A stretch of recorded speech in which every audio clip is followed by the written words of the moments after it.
1, 2, 3. Rustig.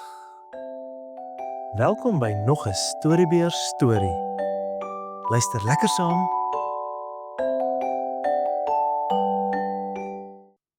Vandag verjaar Eekoring. Hy het sy vriende genooi om na sy partytjie toe te kom. Toe hulle daar aankom, sê hy: "Dag haas, dag muis, dag bok, dag esel, dag paddas. Julle is baie welkom." "Dis mooi hoflik," prys sy ma hom. "Maar eers moet ons jou ore was. Hasie het lang ore om skoon te hou, nê?" Nee.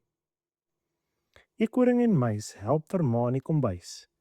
Ma's het altyd baie werk as hulle 'n verjaardagpartytjie moet gee. "Muis, wat maak jy?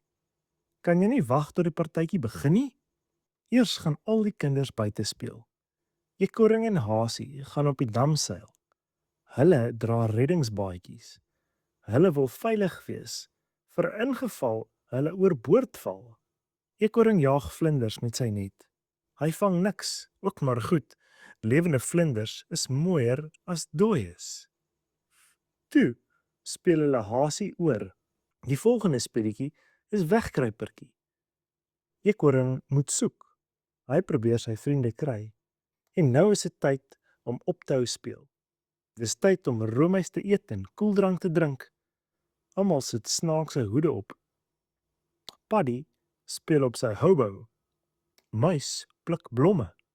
Hy gee hulle vir mamma Eekoring om haar te bedank vir die partytjie. Wat 'n gawe muis. Fluit, fluit, my storie is uit.